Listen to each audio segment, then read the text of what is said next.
हाय दोस्तों। आज हम लोग बैंकिंग के सीरीज में प्रीवियस ईयर क्वेश्चन करने जा रहे हैं, जो सिटिंग एंड अरेंजमेंट का क्वेश्चन है।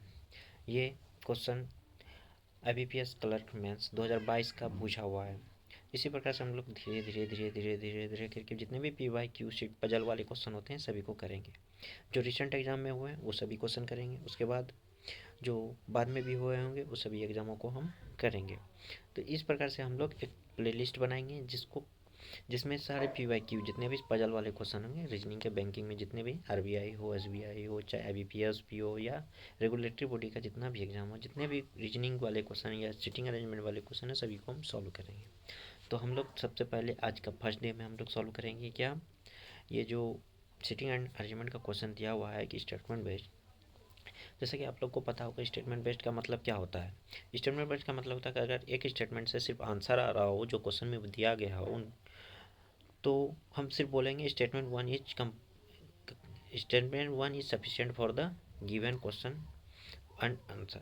एंड अगर स्टेटमेंट दो की ज़रूरत पड़ रही है तो हम बोलेंगे स्टेटमेंट वन और टू दोनों कंपलसरी है इस आंसर को देने के लिए, इस जो क्वेश्चन दिया हुआ है उसके आंसर को देने के लिए। अगर स्टेटमेंट दो से सिर्फ आंसर आ रहा है तो हम बोलेंगे सिर्फ स्टेटमेंट दो ही काफ़ी है आंसर देने के लिए। तो आप लोग जैसे कि हम बताएं आप लोगों को कि स्टेटमेंट का मतलब क्या होता है, उसी प्रकार से अब ज़्यादा समय बर्बाद नहीं करते हुए इस क्वेश्चन को सॉल्व करते हैं। तो इस क्वेश्चन में जैसे कि आप लोग देख रहे हैं कि 6 व्यक्ति दिया हुआ है, KLMNOP, जो एक सर्कुलर टेबल पर बैठे हैं, वे सेंटर की ओर फेस किए हुए। उसके बाद बोला रहा है कि के ठीक लेफ्ट में कौन है। जैसा कि आप लोग जान रहे हैं सब, अगर सेंटर की ओर बैठा हो तो अपनी इस हाथ को नीचे की ओर कर दें। जैसे कि आप देख रहे हैं मेरे हाथ को, इस साइड वाला राइट कहलाता है, इस साइड वाला लेफ्ट कहलाता है। और जब फेस बाहर की ओर हो तो इस साइड वाला लेफ्ट कहलाता है, इस साइड वाला राइट कहलाता है। तो अगर हम सेंटर की ओर देख रहे हैं तो इस साइड क्या कहलाएगा, राइट कहलाएगा, इस साइड वाला क्या कहलाएगा, लेफ्ट कहलाएगा। तो हम इसको दो टाइप से बना सकते हैं। एक सर्कुलर अगर हम बना सकते हैं, एक एरो बेस्ड बना सकते हैं। ऐसे जैसे डायरेक्शन में कैसे होता है ऐसे ऐसे होता है ना। अगर हम उस तरह बनाते हैं तो उसमें हम कंफ्यूज कम होते हैं, अगर सर्कुलर बेस्ड बनाते हैं तो उसमें कन्फ्यूजन ज़्यादा हो जाता है। तो सबसे पहले हम प्रैक्टिकली करेंगे क्या, एरो बेस्ड बनाते हैं। तो सबसे पहले हम 6 तो सबसे पहले हम उस सर्कुलर में एक 6 को ड्रॉ करते हैं, एरो को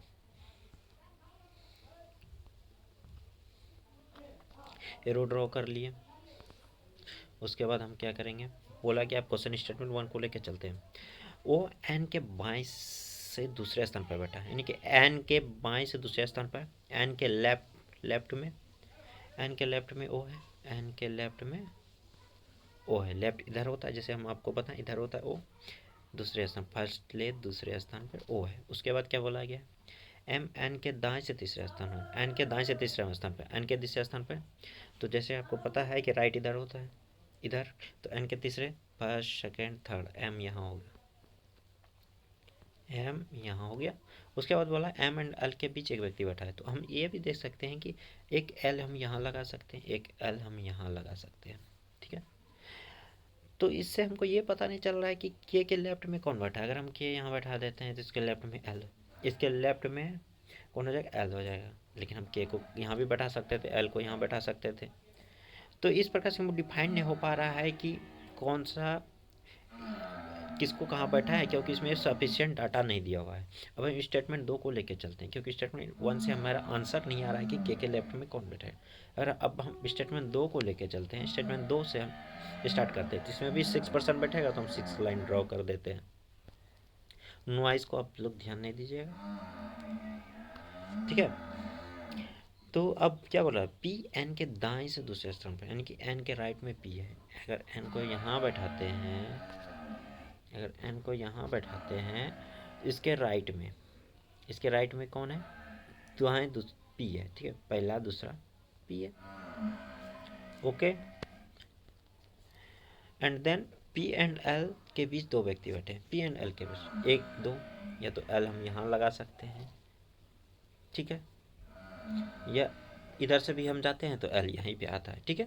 अब एम ओ के ठीक बाएं बैठे, एम ओ के ठीक बाएं बैठे हैं, यानी कि ओ के ठीक लेफ्ट में एम है। तो अगर हम ओ को अगर यहाँ देंगे तभी ना, अगर हम ऐसे करते हैं तो इधर राइट हो जाता है, इधर लेफ्ट हो जाता है। ओ के लेफ्ट में बैठाना है तो एम को जस्ट नाउ पीछे करना होगा, तो एम को यहाँ बैठाएंगे, उसके बाद के को यहाँ डाल देंगे। तो इससे हमको यही पता चला स्टेटमेंट 2 सफिशिएंट है कि आंसर देने के लिए। मेरा आंसर पूरा है कि के लेफ्ट में कौन बैठा है, के लेफ्ट में एन बैठा है। तो इस प्रकार से हम क्या देखें कि स्टेटमेंट 1 से मेरा आंसर नहीं आ रहा था क्योंकि उसमें पूरा डाटा नहीं दिया हुआ था। लेकिन स्टेटमेंट 2 जैसे पढ़े तो उससे हमको क्या हुआ, हमारी सारी सीटिंग अरेंजमेंट पूरी तरह से बैठ गए। उसके बाद मेरा जो आंसर था के लेफ्ट में कौन बैठा है वो भी बैठ गया।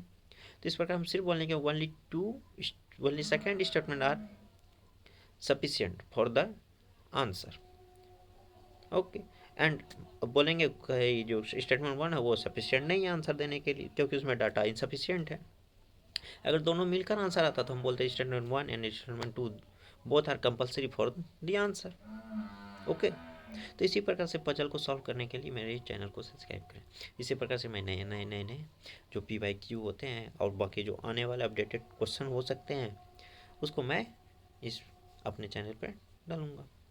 Okay, thanks for watching my YouTube channel. Support please.